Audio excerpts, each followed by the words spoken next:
भोला राम जी हापुड़ शहर में तालों का व्यापार किया करते थे। कहने को तो उनका नाम भोला प्रसाद है लेकिन स्वभाव से वो भोले बिल्कुल भी नहीं है। सुबह का समय है और भोला राम दुकान पर जाने की तैयारी में लगे हुए हैं। अरे भाग्यवान, मैं पूछता हूँ टिफिन तैयार हो गया कि नहीं?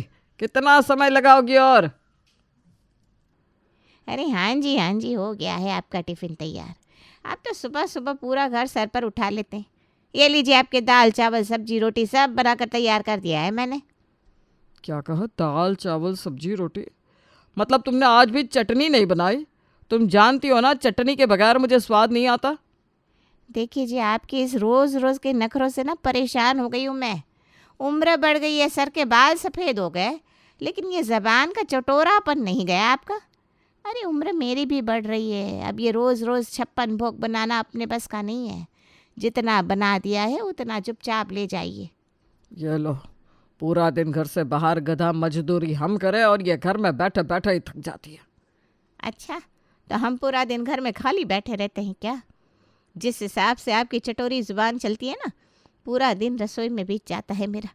जाइए, नहीं बनाऊंगी चटनी, बाजार से लेकर खा लेना। 2 मिनट में चटनी बन जाती है, लेकिन इन्हें तो बस बहस करने को कह दो।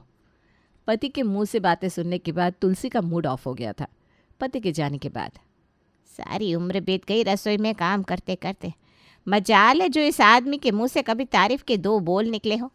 56 भोग बनाकर रख दो, लेकिन इनकी जान तो जैसे चटनी में ही अटकी रहती है। जब देखो चटनी चटनी।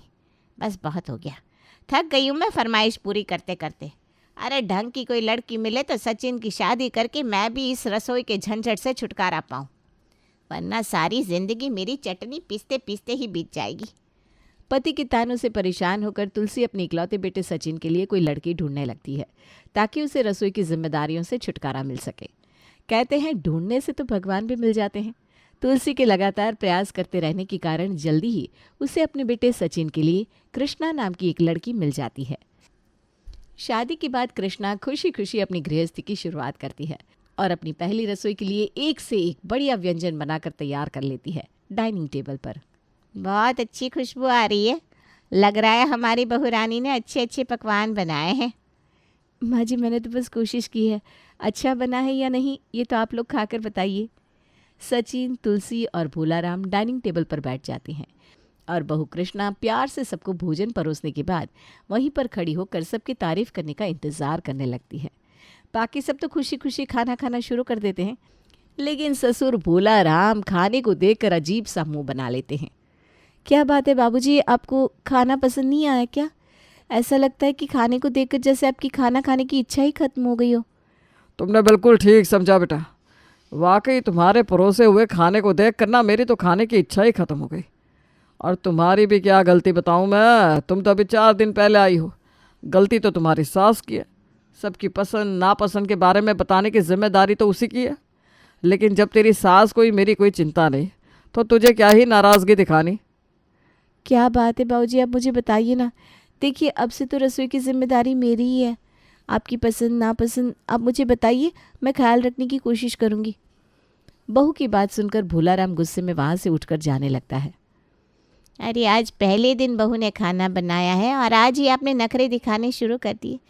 मैं कहती हूँ एक बार खा कर तो देखिए, इतना स्वादिष्ट खाना बना है, 3 तरह की सब्जियां हैं, मीठा है, लेकिन इनकी जान जैसे चटनी में ही रहती है।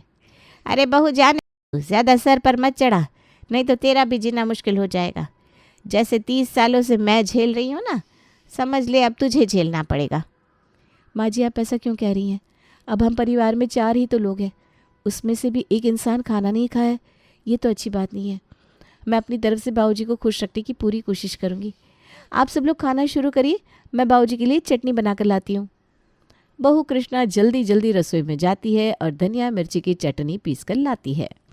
बाबूजी ये लीजिए, बस 5 मिनट का तो काम था, मैं फटाफट से आपके लिए चटनी पीस कर ले आई हूँ। अब आप खुशी खुशी खाना खा लीजिए। चटनी देखकर बाबूजी वापस डाइनिंग टेबल पर आकर बैठ जाते हैं। अब तो आपको खाना पसंद आया होगा ना? बताइए ना बाबूजी, कैसा बना है खाना? रहने दे बहू, तो ना पूछे तो ही अच्छा है। क्यों बाबूजी, क्या हुआ? अभी भी कोई कमी रह गई है क्या? अब कमी की क्या बताऊं? जैसी सास वैसी बहू।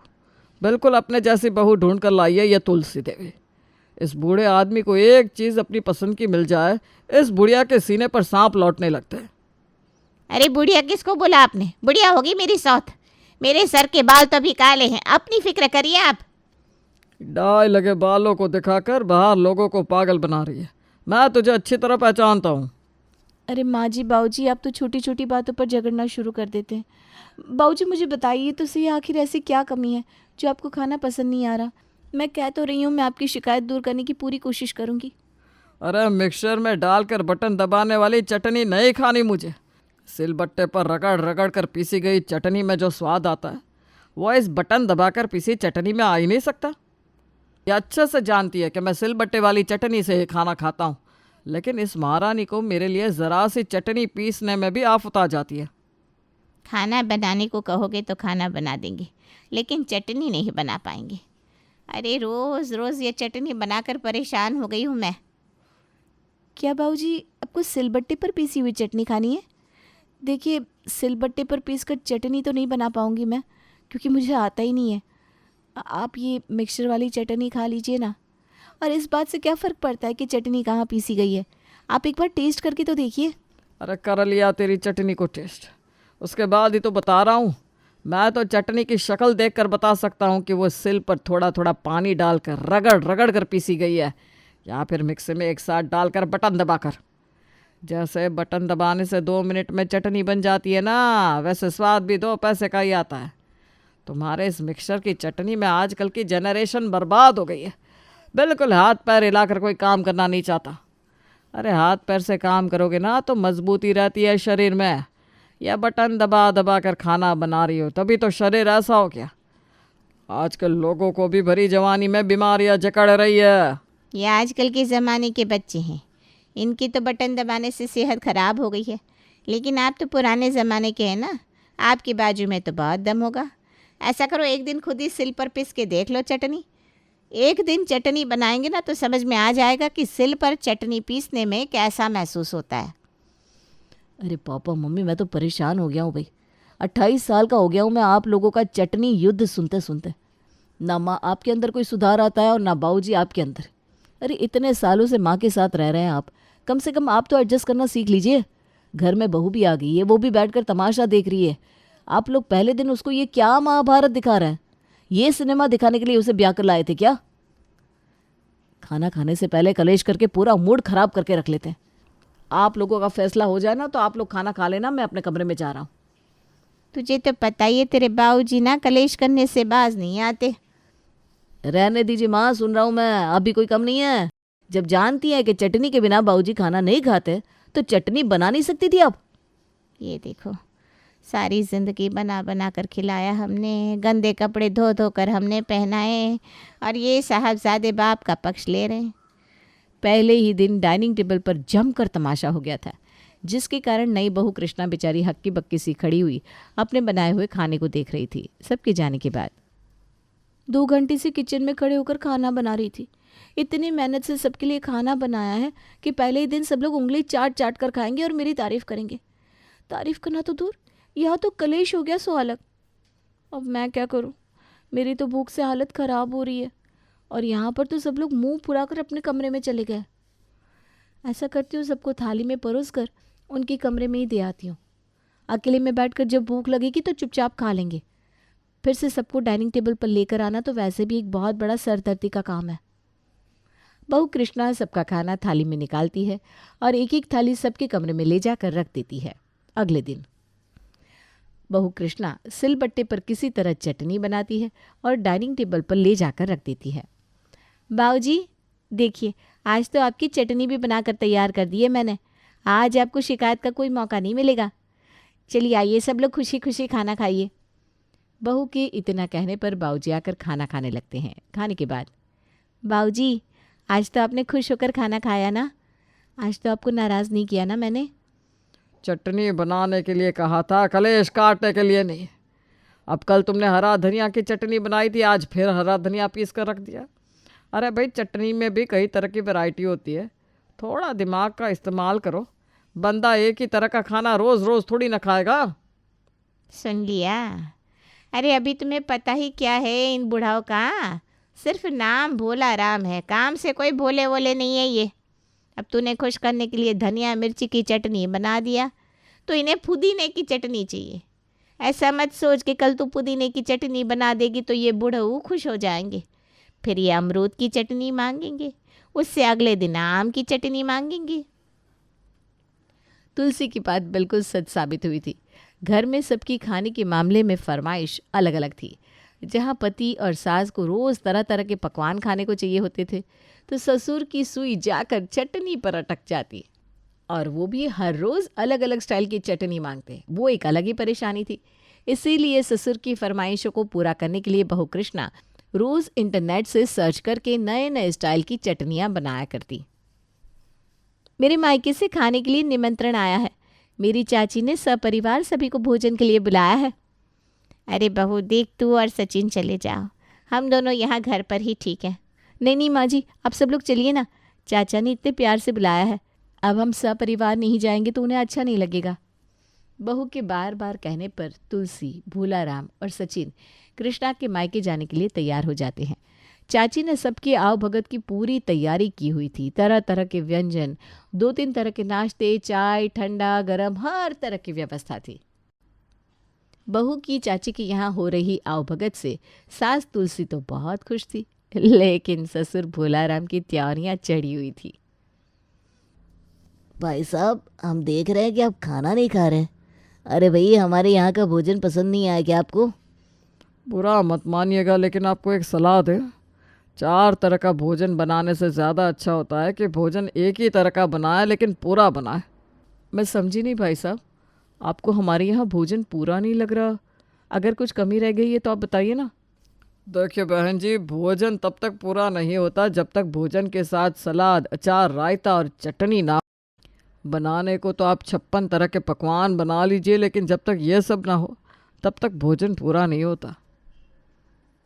भाई साहब, रायता, सलाद, अचार सब कुछ तो रखा ही आपके सामने। बहन जी, लेकिन चटनी कहाँ है? दिखाइए। अरे भाई, हम तो चाहे सब्जी एक ही खाकर संतोष कर लेंगे, लेकिन चटनी के बिना अपना गुजारा नहीं है। इसीलिए हमें तो भोजन में मज़ा नहीं आया। भोलाराम की बात सुनकर चाची जी का चेहरा अचानक से मुरझा जाता है। घर आए मेहमान से ऐसी बातें सुनना किसी भी मेज़बान के लिए शर्मिंदगी की वजह तो होता ही है। आज तक तो बहू कृष्णा ससुर भोलाराम की सारी बातें चुपचाप बर्दाश्त कर रही थी, लेकिन उसे अब इतना समझ में आ गया था कि पानी सर से ऊपर बह रहा है। अब ये अच्छा नहीं किया बाबूजी ने। अपने घर में चाहे लाख नखरे करो, लेकिन दूसरे के दरवाजे जाकर तो कम से कम इंसान को थोड़ी समझ और संयम से काम लेना ही चाहिए। माँ जी, आज तक बाबूजी ने मेरे बने किसी भी खाने की कभी तारीफ नहीं की, हमेशा कमियां ही निकालते रहे। लेकिन मैं भी उन्हें अपना पिता समझकर उनकी बातों को कभी अपने मन से नहीं लगाती थी। उन्हें खुश करने की हर मुमकिन कोशिश की मैंने। मुझे सिल पर चटनी बनाना नहीं आता था, लेकिन उनकी खुशी के लिए मैंने वो भी सीख लिया। इंटरनेट पर तरह तरह की रेसिपी सर्च की ताकि बाबूजी को हर रोज़ नई तरह की चटनी बनाकर खिला सकूं। लेकिन किसी के घर में मेहमान बनकर जाते समय तो कम से कम थोड़ा सा सोच समझकर बोलना चाहिए। मैं समझ रही हूँ बहू, तू क्या कहना चाह रही है। तो अपनी चाची के यहाँ हुए वाक़ये की बात कर रही है ना? जी माँ जी, मैं इस बारे में ही बात कर रही हूँ। आप ही बताइए, जो बाबूजी ने किया वो ठीक था क्या? बेचारी चाची को कितना बुरा लगा होगा। अरे हमारी खातिरदारी में उन्होंने अपनी तरफ से तो कोई कमी नहीं छोड़ी थी। हर मुमकिन कोशिश की कि हम लोगों के आदर सत्कार में कोई कमी ना आने पाए। और मैं तो कहती हूँ, अगर किसी के घर जाने पर कोई उतना सत्कार ना भी कर पाए तो भी हमें किसी का अपमान करने का कोई अधिकार नहीं होता। बाबूजी ने जो वहाँ कहा मुझे बहुत बुरा लगा है। अरे बेटा, तो तुझे क्या लगता है मेरी इतने सालों से तुम्हारे बाबूजी से और किस बात की लड़ाई है? वो ना दिन देखते हैं, ना समय, ना वक्त, कहीं पर भी शुरू हो जाते हैं और हर सड़क चलते को ज्ञान देना शुरू कर देते हैं। 30 साल हो गए इस आदमी का चटनी खा खा कर पेट ही नहीं भर रहा, और मैं भी तो उम्र भर से तंग आ गई हूँ इन्हें समझाते समझाते। इसीलिए अब तो मैंने इनकी बातों पर गौर करना ही बंद कर दिया है। लेकिन बेटा, मुझे ऐसा लगता है कि अब तुम्हारे बाबूजी की अकल ठिकाने लगाने का समय आ गया है। तुम कुछ ऐसा करो कि इनका चटनी का नशा उतर जाए और ये बिल्कुल सीधे रास्ते पर आ जाए। लेकिन माँ जी, ऐसा क्या किया जाए कि बाबूजी ये चटनी चटनी करना बंद कर दे? बेटा, तू ऐसा कर, अपनी माँ को बोल कि उन्हें एक बार फिर से खाने पर निमंत्रित करे, और इस बार ना रही सही सारी कसर पूरी कर देना। फिर देखना कैसे ये बूढ़ा लाइन पर आते हैं। अगले दिन कृष्णा की माँ: नमस्कार भाई साहब, मुझे पता चला आप लोग मेरी देवरानी के यहाँ भोजन पर गए थे, लेकिन उसने आप लोगों का आदर सत्कार सही ढंग से नहीं किया। हमें बड़ी तकलीफ़ हुई सुनकर। उसकी तरफ से हम माफ़ी मांगते हैं और विनती करते हैं कि आज शाम को आप हमारे यहाँ भोजन के लिए ज़रूर पधारें। दामाद जी और समधन जी से बात हुई है, वो लोग तो आज थोड़ा बिजी हैं, लेकिन आप विशेष रूप से ज़रूर आइएगा। समधन के बार बार कहने पर भोलाराम शाम के समय कृष्णा के मायके पहुंच जाता है। थोड़ी देर बाद डाइनिंग टेबल पर खाना लगा दिया जाता है। भाई साहब, जो गलती मेरी देवरानी ने की, मैं वो गलती नहीं करूंगी। अब मुझे समझ में आ गया है कि चटनी के बिना तो जीवन का हर स्वाद अधूरा है, और ये भी पता चला कि आपको चटनी का बड़ा ही शौक़ है। आप एक बार डाइनिंग टेबल पर रखे बर्तनों का ढक्कन उठाकर देखिए, आज आपका दिल खुश हो जाएगा। खाने को देखकर भोलाराम डाइनिंग टेबल पर बैठता है और एक एक करके सभी बर्तनों को खोलकर देखता है तो उसके तो होश ही उड़ जाते हैं। और बहन जी, ये सब क्या बनाया है आपने? ये सब क्या है? अरे भाई साहब, चटनी प्रेमी है आप और अपनी पसंदीदा चीज़ को ही पहचान नहीं पा रहे। अरे भाई, ये सब चटनियाँ हैं, देखिए तो सही। आज हमने कितनी तरह की चटनी बनाई है आपके लिए। ये लौकी की चटनी है, ये कद्दू की चटनी है, ये कच्चे आम की, ये मूली की, और ये लाल वाली देख रहे हैं ना, ये गाजर की चटनी बनाई है। ये सब क्या चटनियाँ? इतनी तरह की चटनियाँ बनाई जाती है, हमें तो पता ही नहीं था। चलिए, आपने चटनी बनाकर तो बहुत अच्छा किया, लेकिन कोई सब्जी नज़र नहीं आ रही बहन जी। अरे भाई साहब, जब इतनी सारी चटनियाँ रखी है सामने, तब सब्जी को क्यों पूछ रहे हैं? और वैसे भी आप कहते हैं ना, चटनी भोजन की रानी होती है। चटनी के आगे तो सब पकवान फेल है, तो फिर देर किस बात की? जल्दी से खाना शुरू करिए और बताइए आज का ये स्पेशल डिनर कैसा लगा आपको। हर जगह जाकर चटनी चटनी का शोर मचाने वाले भोलाराम के पास आज समधन की बातों का कोई जवाब नहीं था, इसलिए वो बेचारा चुपचाप चटनी से रोटी खाकर अपने घर लौट जाता है। अरे मैं पूछती हूँ, आज तो खुश होकर आए हो ना समधन जी के यहाँ से, या आज भी बेइज्जती हो गई आपकी?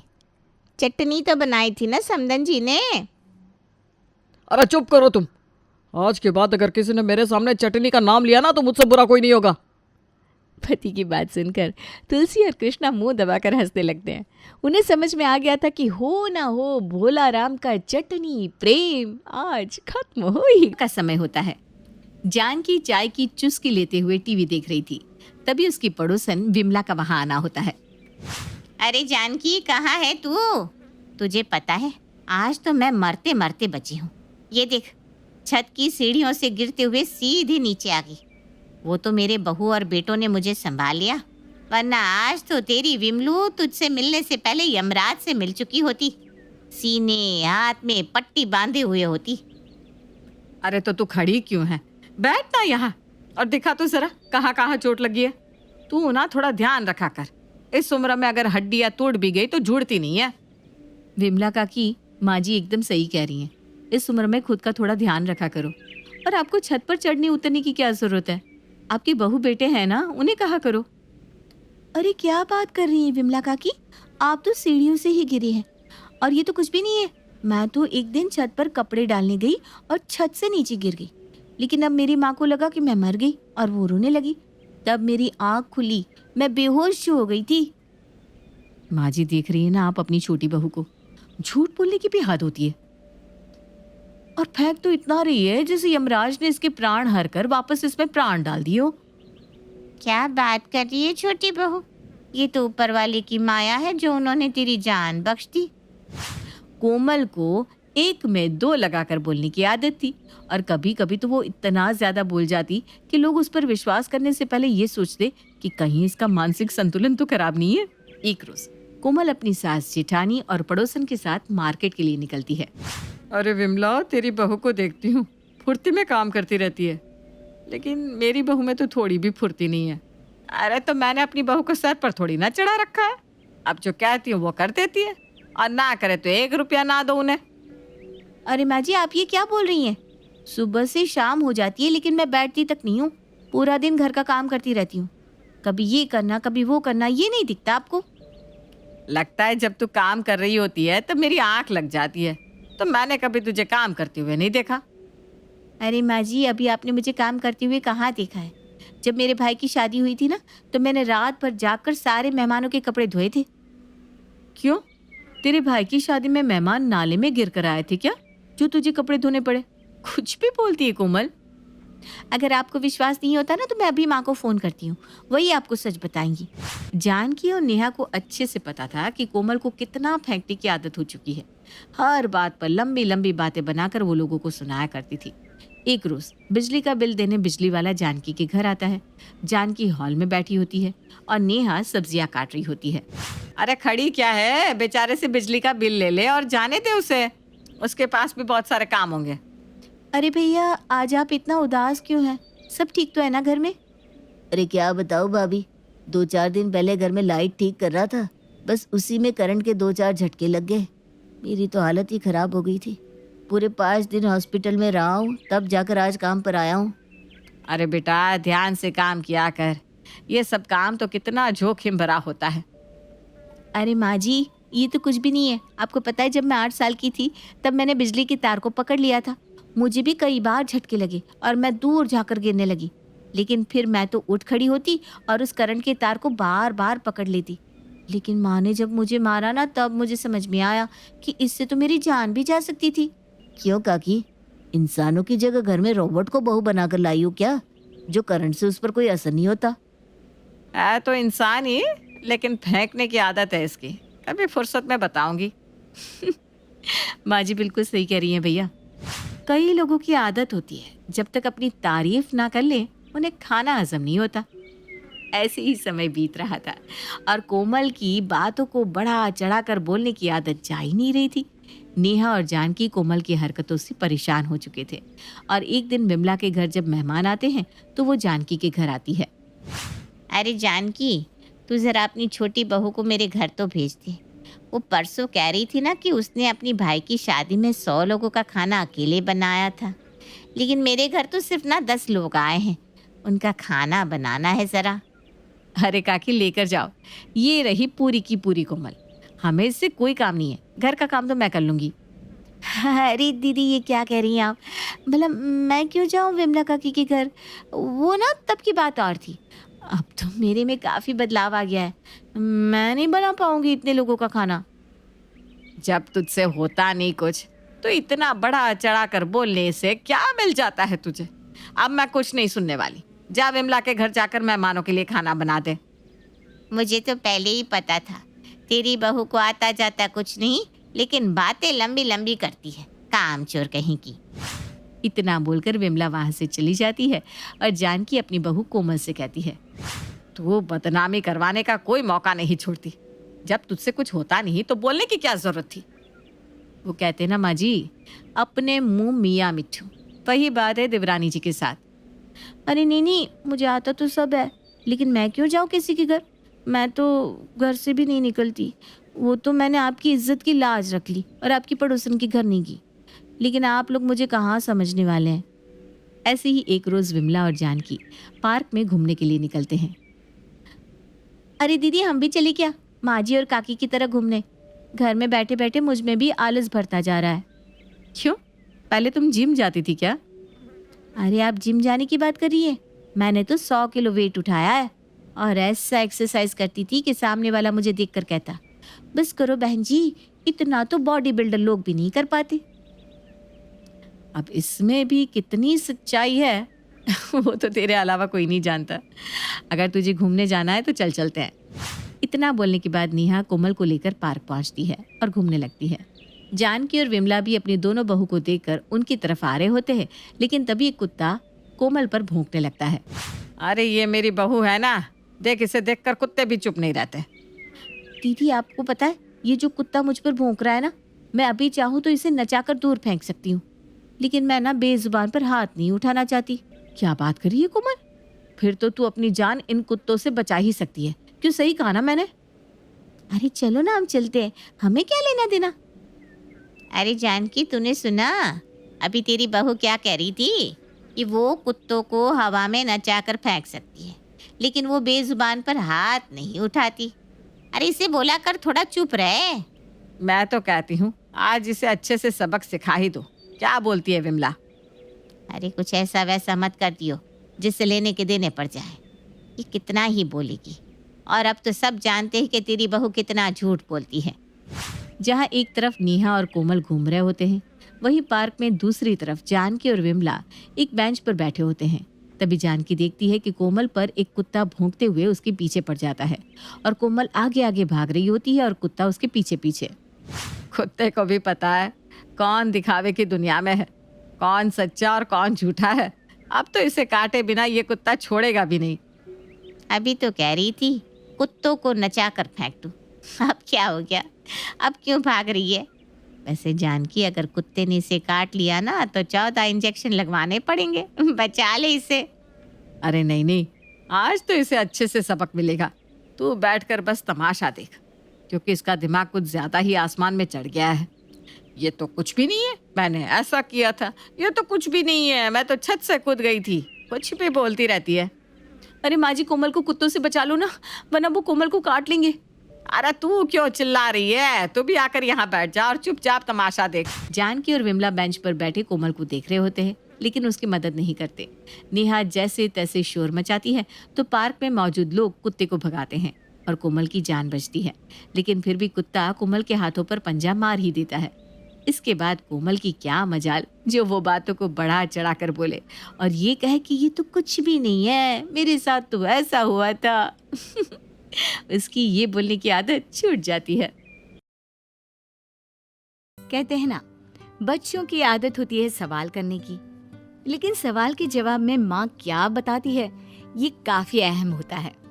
माँ, बचपन से तूने मुझे हर सवाल का जवाब जो भी दिया वो दिखने में तो सही लगता था, लेकिन होता था प्रैक्टिकल से बिल्कुल अलग। क्या अलग? जैसे? Please explain.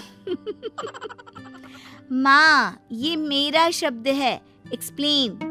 ओके ठीक है, लेकिन बता तो दे, ऐसी क्या बात है जो मैंने तुझे बताई है जो दिखने में तो ठीक लगती है लेकिन है नहीं? बोल। माँ देखो ना, तुम बोलती हो कि तुम किसी से कम नहीं हो। हाँ, तो तू है क्या किसी से कम? ना, बिल्कुल नहीं, बात कुछ और है। अच्छा, वो क्या? माँ, आपको चाची और बुआ, ताई जी सब बोलते रहते हैं कि तेरी बेटी है, तू क्या करेगी उसकी शादी के बाद, उसके लिए पैसे नहीं जोड़े, शादी कैसे करेगी। ये सब, इसका जवाब आप क्यों नहीं देते उन लोगों को कुछ? जवाब? क्या जवाब दूं रिन्नी? मेरे पास तो कोई जवाब है ही नहीं। मेरे पास तो सिर्फ तेरे सवालों के जवाब है। चल, खाना लगा दिया है, खा लेते हैं दोनों माँ बेटी। आज फिर तेरी फेवरेट डिश बनाई है, पाव भाजी। दोनों माँ बेटी खाना खा रहे होते हैं और गप्पे लड़ा रहे होते हैं कि एक कटीली सी आवाज आती है कोई घर में या सबके सब कमरों में घुसे हैं? मेरी माँ ने तो गलत ही कर दिया 3 बहुओं को एक घर में रखकर। अरे दीदी, कैसे आना हुआ? आओ आओ, पाव भाजी खाते हैं, रिन्नी के लिए बनाई थी। तुझे तो जितना समझा लो भाभी, तुम ना समझोगी। बस रिन्नी रिन्नी करती रहती हो। एक काम ना सिखाया है उसे इस घर का। बस उसे ये पसंद, उसे वो पसंद। अरे कुछ फर्क ही नहीं पड़ता कि बेटियों को क्या पसंद है और क्या नहीं उससे। क्यों बुआ, लड़कियां इंसान नहीं होती क्या? दादी ने आपको जानवर की तरह पाला है क्या जो ऐसी बात करती है लड़कियों के लिए? माँ, मैंने तो आज तक लड़का लड़की में कोई फर्क नहीं देखा। तभी रिन्नी के पिता आ जाते हैं। क्योंकि होता ही नहीं है तो देखोगी कैसे रिन्नी? जाओ अंदर जाकर खा लो, बुआ के साथ पापा को कुछ जरूरी बात करनी है। रिन्नी अंदर चली जाती है और रिन्नी की माँ भी कुछ काम से बाहर जाती है। रिन्नी के पिता अपनी बहन से कहते हैं, देख बहन, एक बात सुन ले। रिन्नी की माँ तुझे क्या किसी को कुछ भी नहीं कहेगी। अब क्यों नहीं कहेगी ये तो मैं नहीं जानता, लेकिन हाँ, मेरी बेटे के लिए यह सब फालतू की बात बोलने की जरूरत नहीं है। बुआ गुस्सा हो जाती है। हाय रे भैया, ऐसा क्या कह दिया तुम्हारी राजकुमारी के लिए?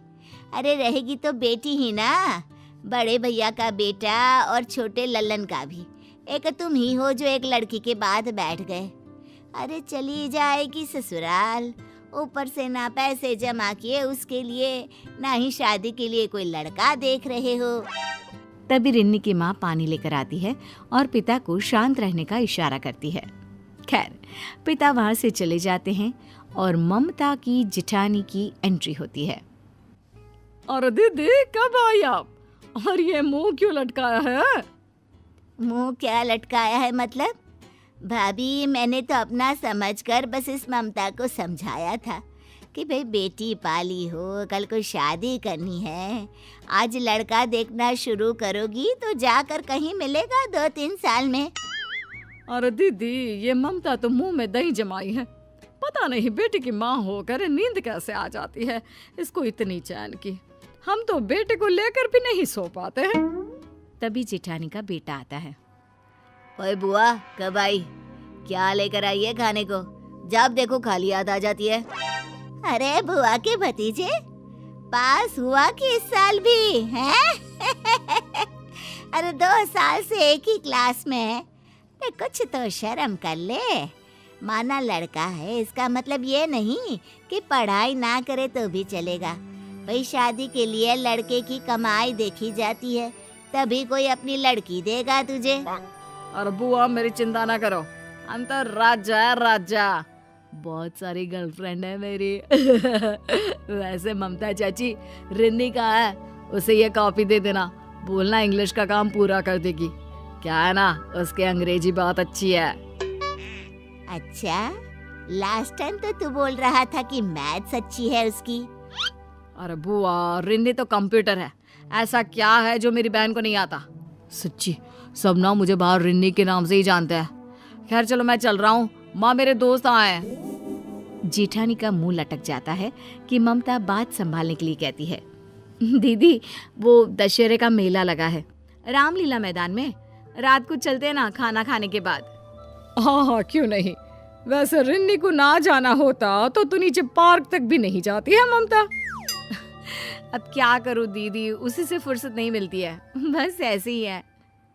ममता अंदर आती है जहां रिन्नी और उसके पिता दोनों का ही मुंह फुला होता है। अरे क्या हो गया? तुम दोनों तो मुझे ऐसे देख रहे हो जिसे मैंने न जाने क्या कर दिया। अरे क्या हुआ? रहने दो, तुमको मैं कब से देख रहा हूँ। कोई भी रिन्नी के बारे में कुछ भी बोल दे, तुम कुछ नहीं कहती। देखा, माना मेरी बहन है, लेकिन मैंने कैसे तगड़ा जवाब दिया। देखा। वैसे बड़ी दीदी का बेटा चिंटू है ना, रिन्नी की अभी काफी तारीफ करके गया है। सभी करते हैं माँ, सभी, बस तू ही नहीं करती मेरी तारीफ। अच्छा सुन, रात को मैंने दीदी और तेरी बुआ को तैयार कर लिया है रामलीला मैदान में चलने के लिए। शाम को घुमा लाऊंगी तुझे, ठीक है ना? वाह माँ, थैंक्स, मैं तैयार हो जाऊंगी वक्त पर। रिन्नी कमरे से बाहर जाती है और ममता रिन्नी की किताबें ठीक करने लग जाती है। क्या बात है ममता, सभी तुमको बेटी पैदा करने के लिए ताना देते रहते हैं, बातें बोलियां सुनाते हैं, लेकिन तुम किसी को कोई जवाब नहीं देती। क्या तुमको भी अफसोस है कि तुम्हारी बेटी है? बिल्कुल नहीं जी। देखिए, हम लोग मेला देखने जा रहे हैं, आपका खाना रखा है, खा लेना। बाहर जाते वक्त आस पड़ोस की औरतें भी साथ हो जाती है।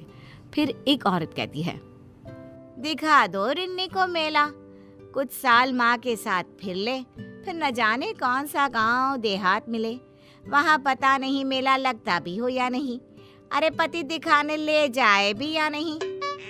अरे पैसा भी नहीं रखी है ये, सारा लगा दिया पढ़ाई पर, पता नहीं क्या करेगी कलेक्टर बनाकर बिटिया को। रिन्नी एक बार फिर माँ का मुंह देखती है, लेकिन माँ तो जैसे उन लोगों की बातों को सुन ही नहीं रही थी। साल 2 साल बीत जाते हैं, लोगों के ताने तो नहीं रुकते, लेकिन माँ मैंने वो नौकरी का इंटरव्यू क्लियर कर लिया है। पता है माँ, मैं अब तक की सबसे हाईएस्ट पेड न्यू जॉइनी हूँ। तभी मीडिया वाले भी दरवाजे पर आ जाते हैं। देख रहा है बेटा, तू मेरा बेटा है, लेकिन कभी पास के गांव तक नहीं ले जा पाया, और ये रिन्नी उड़ जाएगी अगले महीने अपने माता पिता के साथ लंदन। हाय रे फूटी किस्मत, जो ऐसा नालायक बेटा हो गया। तभी ममता बोल पड़ती है, चिंता तो बच्चों की करनी चाहिए, उनकी पढ़ाई, उनके संस्कार की। शादी और बाकी के काम उस ऊपर वाले ईश्वर पर छोड़ देने चाहिए भाभी। और मेरी बेटी को तो ये बनना ही था। मैं आज से नहीं, उसके बचपन से उसे जानती थी। आप लोगों की बातों का जवाब मैं तभी भी दे सकती थी, लेकिन मैं घमंड नहीं करना चाहती थी।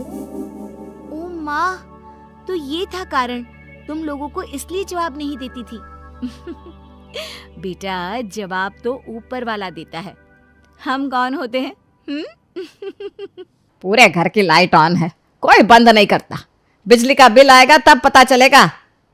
अब हाँ मम्मी, मैं भूल गया था, कर रहा हूँ। बहू को समझा दे, जब देखो लाइट जला जला कर पूरे घर में छोड़ देती है। जहां एक्स्ट्रा लाइट दिखे वहां बंद कर दे, नहीं तो बिजली का बिल तूफान की तरह आएगा। मम्मी मैंने तो उसे बहुत बार कह दिया है, लेकिन क्या करूँ मैं। अपने घर में उसने ऐसा देखा होगा कि सब लाइट जला जला कर रखते हैं। अब मेरे ससुराल में तो पूरे घर की लाइटें पंखे सब ऑन ही रहता है। पता नहीं कैसे समझेगी ये। विनीत की पत्नी भी ऐसी आ गई तो कर्म फूट जाएंगे मेरे तो। पुष्पा कंजूसी की असली मिसाल है। कंजूसी में समझो उसे गोल्ड मेडल मिलना चाहिए। एक दिन पुष्पा रसोई में देखती है कि कविता फ्रीज से बची हुई सब्जी निकाल कर फेंकने जा रही है।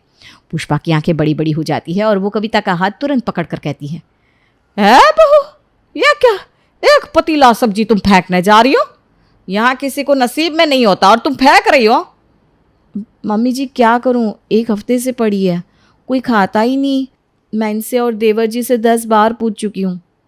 आज नाश्ते में सब यही खाएंगे। पर मम्मी जी ये खराब हो चुकी है, बदबू आ रही है इसमें से। फ्रिज में कुछ खराब होता है क्या? तू मत खाना, हम तीनों खा लेंगे, तो बस अपने लिए सब्जी बना ले। कविता देखती रह जाती है, उसका मुंह बन जाता है। नाश्ते में पुष्पा उस सब्जी को ठीक करके कुणाल और विनीत को दे देती है और खुद भी खाती है। कविता के तो होश ही उड़ जाते हैं तीनों को खाता देखकर। तुम लोगों ने खा ली सब्जी? गजब है, जब मैं एक हफ्ते से पूछ रही थी तो कोई नहीं खा रहा था। भाभी अब पूछ रही थी तो हमें लगा आप फिर वही सब्जी बनाकर खिलाओगी। हमें क्या पता था कि सब्जी पड़ी है, तो हम वही खा लेते ना।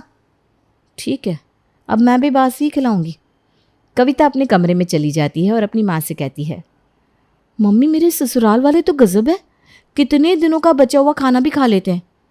गजब है, मेरी सास भी मानना पड़ेगा, मैं तो एक निवाला भी ना खा सकूं। तुझे क्या है, तेरे लिए तो अच्छा है ना, बासी बचा हुआ खा लेंगे तो तुझे झंझट नहीं होगी। ये बात भी सही है। दिन बीतने लगते हैं और विनीत के लिए आकांक्षा का रिश्ता आता है। आकांक्षा के घर से अच्छा खासा दहेज मिल रहा था, तो पुष्पा लड़की को देखे बिना ही विनीत से कहती है, बेटा बुढ़ापे में ना सब एक जैसे ही दिखने लगते हैं, क्या गोरा क्या काला, क्या सुंदर क्या बदसूरत। 30 लाख कम नहीं होते। पता है ना तुझे लोन लेकर पढ़ाया था, तुम लोगों को किसी ने 1 रुपये की मदद नहीं की थी। बात तो मम्मी एकदम सही कह रही है। अरे बिना ना नुकुर किए हाँ कर दे इस रिश्ते के लिए। ठीक है, तुम लोगों को जो समझ में आता है वो करो। कुणाल और पुष्पा आकांक्षा के घर उसे देखने के लिए चले जाते हैं और उसका रिश्ता पक्का कर देते हैं। आकांक्षा के घर वाले भी अपनी बेटी के लिए ऐसा ससुराल पाकर धन्य हो जाते हैं। मैं तो आप लोगों जैसे रिश्तेदार पाकर खुश हो गया हूँ, वरना आजकल लोग रिश्ते करने में ही खून पी जाते हैं। अरे भाई साहब, आप शादी की डेट निकलवाइए और जल्द से जल्द शादी करवाइए। 1 महीने में आकांक्षा और विनीत की शादी हो जाती है। शादी के पहले दिन आकांक्षा की पहली रसोई होती है और पुष्पा आकांक्षा से कहती है, आकांक्षा आज तेरी पहली रसोई है, तो नाश्ते में बचा कुचा खाना खाकर ही काम चला लो, और तुम ना सीधे दोपहर की रसोई ही चढ़ा दो। ठीक है मम्मी जी। मम्मी जी, चाची जी और अगल बगल के कुछ लोगों को बुला ले क्या खाने पर? पुष्पा मन ही मन सोचती है, जितने लोग आएंगे उतना राशन भी तो लगेगा, लेकिन ये बात बोलूँ कैसे इन दोनों को? अरे कोई ज़रूरत नहीं है किसी को बुलाने की। आकांक्षा बेचारी का पहला दिन है, वो कितने ही लोगों का खाना बना पाएगी। नहीं मम्मी जी, मैं आकांक्षा की मदद कर दूंगी ना। पहली रसोई अकेले ही बनाई जाती है, ऊपर से इन लोगों ने हमें बुलाया था क्या? हैं? जाओ आकांक्षा, तुम जाकर रसोई में खाना बनाना शुरू करो। हाँ अच्छा, मैं बता देती हूँ इसे कहाँ क्या पड़ा है और कितना बनाना है। बहू तू जाकर आराम कर, कल की थकी होगी, मैं बता दूंगी। ठीक है मम्मी जी, थकी तो मैं बहुत हूँ। कविता सबको नाश्ता देने लगती है और पुष्पा रसोई में आकांक्षा के साथ लग जाती है और देखती रहती है कि कितना क्या सामान लगा रही है आकांक्षा। आकांक्षा गाजर का हलवा बनाने के लिए कढ़ाई में घी डालती है। इतना घी देखते ही पुष्पा का तो कलेजा फट जाता है। वो तुरंत कढ़ाई से आधे से ज़्यादा घी निकाल कर कहती है, इतना घी डालोगी बहू? इतने में तो 2 बार गाजर का हलवा बन जाए। हाँ, हम लोग ना घी कम खाते हैं, हार्ट का प्रॉब्लम है ना मुझे, हार्ट का। हाँ अच्छा ठीक है मम्मी जी। पुष्पा हर चीज़ में से तेल घी सब कम करवाती जाती है। खाना बन जाता है, पुष्पा आराम से जाकर बैठ जाती है और आकांक्षा सबको परोसती है। आकांक्षा विनीत की थाली में सब्जी ज़्यादा डालती है। पुष्पा इतनी सब्जियां देखकर अपनी जगह से उठकर खड़ी होती है और उसकी थाली में से सब्जियां निकालने लगती है। हे बहू, तू इतनी सब्जी डालेगी तब तो हो गया। 2 बार का खाना एक ही बार में परोस देगी क्या? बेकार में बर्बाद हो जाएगा। मम्मी जी मुझे लगा जितना लेना होगा ये लोग बोलेंगे ना, इन्होंने ना नहीं बोला, वेस्ट क्यों होगा, मैं खा लेती इनकी थाली से। जो भी हो बहू, पूछ कर थोड़ा डाला कर। कविता और आकांक्षा एक दूसरे का मुंह देखने लगती हैं। जब आकांक्षा और कविता खा रही थी तब आकांक्षा कविता से कहती है, भाभी कुछ अजीब नहीं लगा आपको? थाली में से किसी से कौन खाना निकलवाता है? मुझे भी ठीक तो नहीं लगा, लेकिन जाने दो, तुम माइंड मत करो इतना। मम्मी जी का बर्थडे है कल, तो उनका बर्थडे हम जोरदार सेलिब्रेट करते हैं, कैसा रहेगा?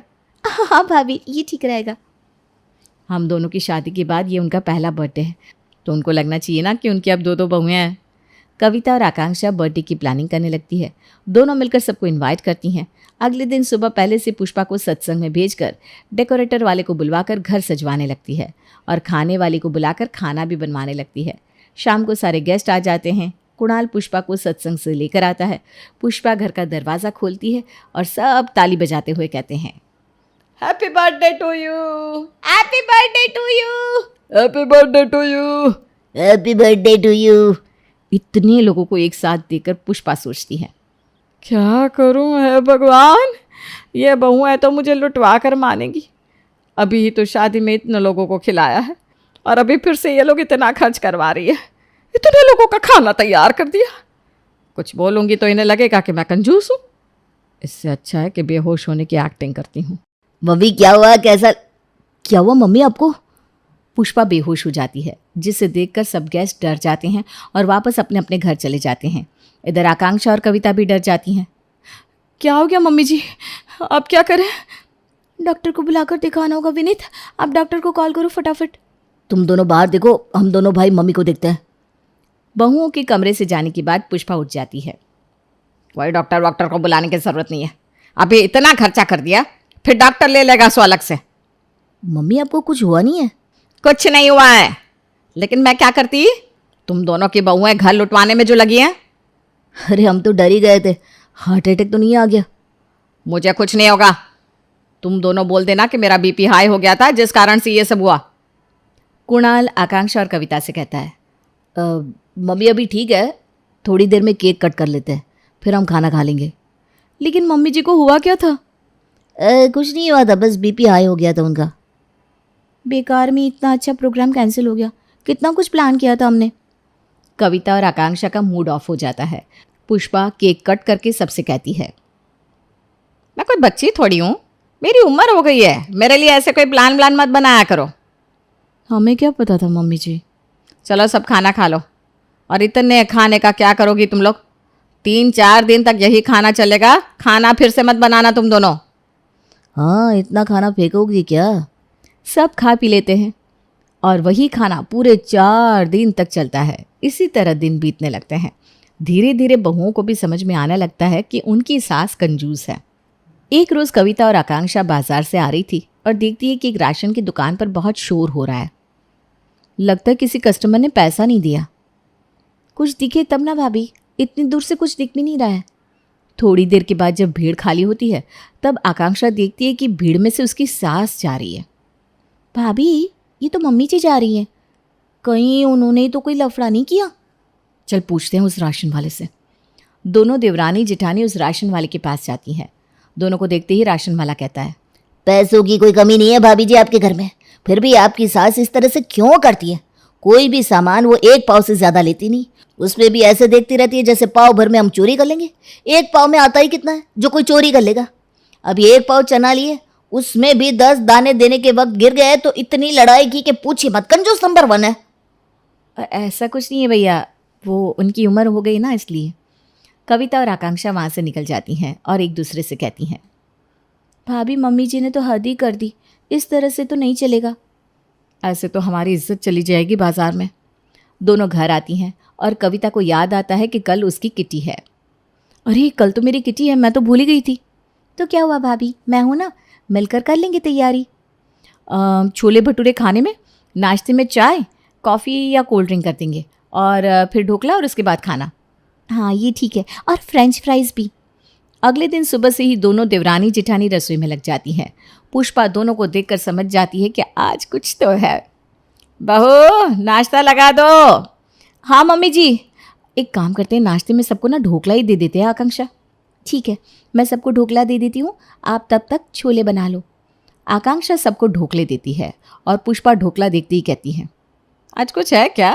दोनों सुबह से लगी हो और ढोकला मिला है खाने को। हाँ मम्मी जी, आज भाभी की किटी है। तब तो ठीक है, सबको चाय पानी दे देना और ढोकला खिला देना, और क्या। नहीं मम्मी जी, इतने में क्या ही होता है, सब पेट भर के खाएंगे।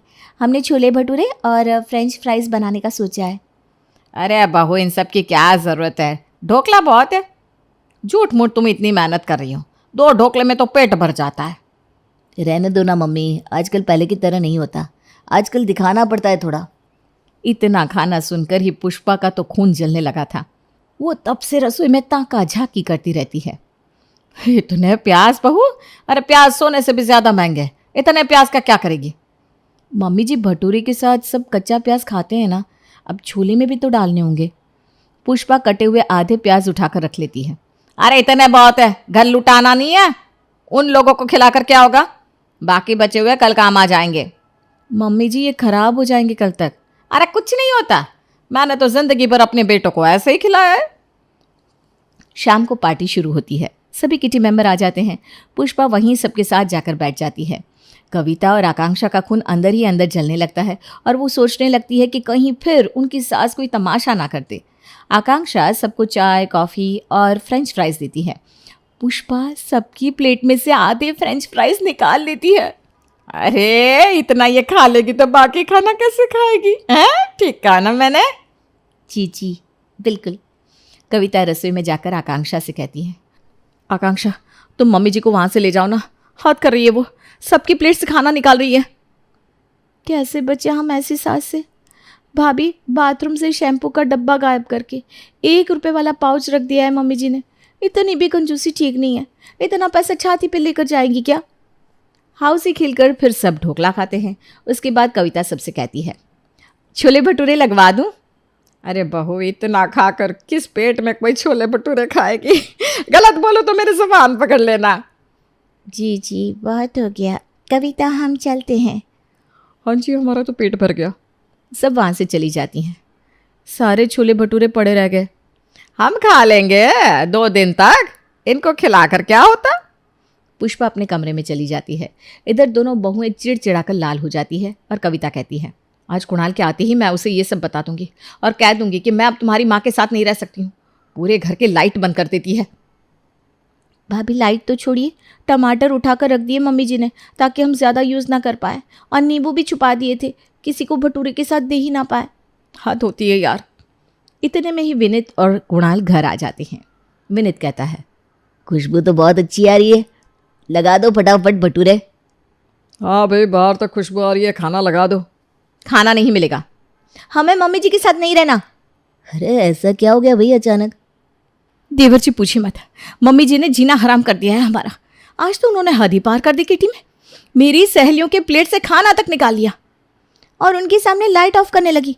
राशन वाले से लड़ाई कर लेती है 2-4 रुपए के लिए। इस तरह नहीं चलता है, थक गए हम पूरा दिन झेल कर। तुम दोनों कैसे बात कर रही हो? वो हमारी माँ है और तुम दोनों उनसे अलग नहीं हो सकती हो।